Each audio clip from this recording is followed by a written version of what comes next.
नमस्कार शेतकरी मित्रांनो, स्वागत आहे तुमचं आपल्या शेतकरी कट्टा यूट्यूब चॅनलवर. शेतकरी मित्रांनो, आपण आज जाणून घेणार आहोत विद्राव्य खतं जे असतात वॉटर सोल्युबल फर्टिलायझर, ते आपण कोणत्या अवस्थेमध्ये पिकाला द्यायचे असतात, त्यानंतर कोणकोणते विद्राव्य खतं येतात, आपण ते कधी वापरायचं असतं, झाडाच्या कोणत्या टप्प्यावर आपण लिहिलं ते काम करतं, संपूर्ण माहिती जाणून घेणार आहोत. तुम्ही आपल्या चॅनलवर जर नवीन असाल तर चॅनलला सबस्क्राईब करा आणि व्हिडिओ शेवटपर्यंत नक्की पहा. तर सर्वप्रथम शेतकरी मित्रांनो, आपण जाणून घेऊयात विद्राव्य खत म्हणजे काय असतं. शेतकरी मित्रांनो, पाण्यात पूर्णपणे विरघळणारं जे खत असतं त्याला विद्राव्य खत म्हणतात. आपण हे दोन प्रकारे वापरू शकतो. एक म्हणजे फवारणीमध्ये आपण याचा स्प्रेइंगसाठी वापर करू शकतो, त्याचबरोबर ड्रीपमधून आपण त्याला सोडू शकतो. शेतकरी मित्रांनो, याचा सगळ्यात मोठा फायदा आपल्याला होतो, झाडाला लगेच ते उपलब्ध होतं आणि रिझल्ट आपल्याला त्यामुळे फास्ट मिळतो. तर आता यामध्ये आपल्याला NPK म्हणजे काय असतं ते आपण मुळात जाणून घेऊयात. तर N म्हणजे काय, तर नायट्रोजन, झाडाची वाढ होण्यासाठी आपल्याला हे महत्त्वाचं असतं. P म्हणजे फॉस्फरस, मूळ आणि कळी जी आहे ती चांगली चालू होण्यासाठी आपल्याला हे महत्त्वाचं असतं. त्याचबरोबर K जे येतं त्याला पोटॅश आपण म्हणू शकतो. फुलं असेल, फळ असेल, क्वालिटी असेल फळाची, ती सुधारण्यासाठी आपल्याला पोटॅश हे खूप गरजेचं असतं. त्यामुळे शेतकरी मित्रांनो, वेगवेगळ्या टप्प्यावर आपल्याला वेगळं खत देणं महत्त्वाचं असतं. आता आपण स्टेजनुसार या खताची कार्यपद्धती काय असती ती खूप महत्त्वाची आहे, ती जाणून घेऊयात. तर आपण सुरुवातीच्या टप्प्याला ज्यावेळेस आपण लागवड करतो, त्याचबरोबर झाडाचे आपण लावतो, त्यामुळे त्याची व्हिजिटेटिव्ह जी ग्रोथ आहे ती होण्यासाठी आपल्याला सगळ्यात महत्त्वाचं खत म्हणजे 19-19-19 असतं. यामध्ये आपल्याला 19% नत्र, 19% स्फुरद, 19% फॉस्फरस मिळतो. तर याचं काम काय असतं, झाडाची जोरदार वाढ होण्यासाठी असतं, त्याचबरोबर पाणी फांद्या वाढवण्यासाठी येतं, त्याचबरोबर झाडामध्ये हिरवळ वाढवण्यासाठी आपल्याला हे फायद्याचं ठरतं. तर हे कधी द्यायचं, ज्यावेळेस आपण रोप लागवड करतो त्यावेळेस सुरुवातीची जी अवस्था असते त्यावेळेस आपल्याला याचा वापर करायचा आहे, जेणेकरून झाडाची आपल्या एकसारखी व्हिजिटेटिव्ह वाढ होईल. त्यामुळे आपल्याला हे महत्त्वाचं असतं. त्याचबरोबर मुळांची वाढ होण्यासाठी आपल्याला जे रूट डेव्हलपमेंट होण्यासाठी आपल्याला 12-61-00 हे खत महत्त्वाचं असतं. हे काम काय करतं, मुळं जे आहे ती खोलवर नेण्याचं काम करतं, मुळं मजबूत होण्याचं काम करतं, झाडाची पकड वाढवतं, पुढच्या वाढीसाठी बेस तयार करण्याचं काम हे 12-61-00 करतं. त्यामुळे फुटवे जास्त प्रमाणात निघते. शेतकरी मित्रांनो, आता हे कधी द्यायचं, सुरुवातीच्या आपण 10 ते 15 दिवसात देऊ शकतो. त्यानंतर कटिंग केल्यानंतर आपण व्हिजिटेटिव्ह आपल्याला जे फुटवे येण्यासाठी आपण याचा वापर करू शकतो.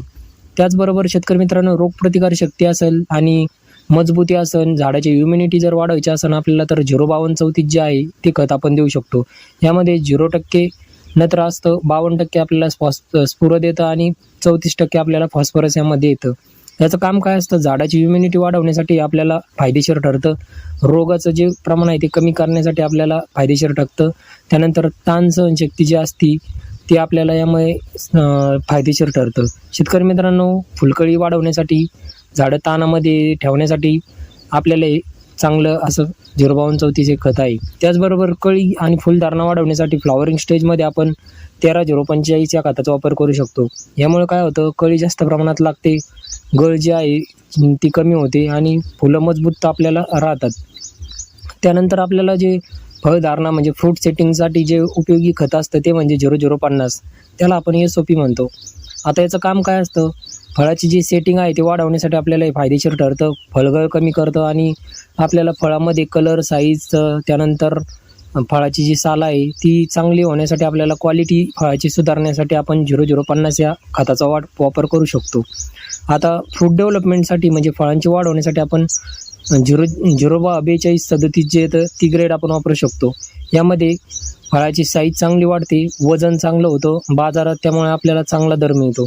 शेतकरी मित्रांनो, अंतिम टप्प्यावर आपण जे मॅच्युरिटी स्टेजमध्ये असतं फळ आपलं, त्यावेळेस आपण 0050 हे खत वापरू शकतो. यामुळे काय होतं, फळाचा रंग, चमक, टिकाऊपणा वाढतो, क्वालिटी आपल्याला चांगली येते फळामध्ये. त्याचबरोबर शेतकरी मित्रांनो, आता हे याचा वापर कसा करायचा, तर फवारणीमध्ये आपण जे वॉटर सोल्युबल जे खतं असतात त्याचं 1 ते 2 ग्रॅम प्रति लिटर पाण्यासाठी आपण स्टेज वाईज याचा वापर करू शकतो. त्यानंतर जर आपल्याला ड्रिपने जर सोडायचं जर असेल तर प्रति एकरसाठी आपण याचा 3 ते 5 किलो वापर करू शकतो. आपल्या जे पीक आहे त्यावर हे अवलंबून आहे. शेतकरी मित्रांनो, फवारणी करताना याची सकाळी किंवा सायंकाळच्या टायमाला करावी आणि सगळ्यात महत्त्वाचं म्हणजे जे झाडाची स्टेज आहे त्या स्टेजनुसार आपण खतांचं जे आपलं वॉटर सोल्युबल जे खत आहे त्यांचा स्टेजनुसार आपण खत बदलणं महत्त्वाचं आहे. जास्त डोस आपण द्यायचा नाही. पाण्याची क्वालिटी जर चांगली ठेवली तर आपल्याला रिझल्ट चांगला येतो. शेतकरी मित्रांनो, आता आपण थोडक्यात जाणून घेऊयात. सुरुवातीच्या स्टेजमध्ये आपण 19-19 वापरायचं आहे. त्यानंतर मुळांची चांगली वाढ होण्यासाठी आपल्याला 12-6100 वापरायचं आहे. कळी जास्त प्रमाणात लागण्यासाठी आपण 13-045 वापरू शकतो. त्यानंतर फळांची क्वालिटी सुधारण्यासाठी 052-34 असेल, 042-47 असेल त्याचा वापर करू शकतो. आणि फळांची वजन वाढवण्यासाठी आपण 0050 याचा वापर करू शकतो. शेतकरी मित्रांनो, म्हणजे काय तर स्टेजनुसार आपण खत दिलं तर आपलं उत्पादन चांगलं वाढणार आहे. शेतकरी मित्रांनो, तुम्हाला जर आपला व्हिडिओ आवडला असेल तर आपल्या व्हिडिओला लाईक करा, शेअर करा, आपल्या यूट्यूब चॅनल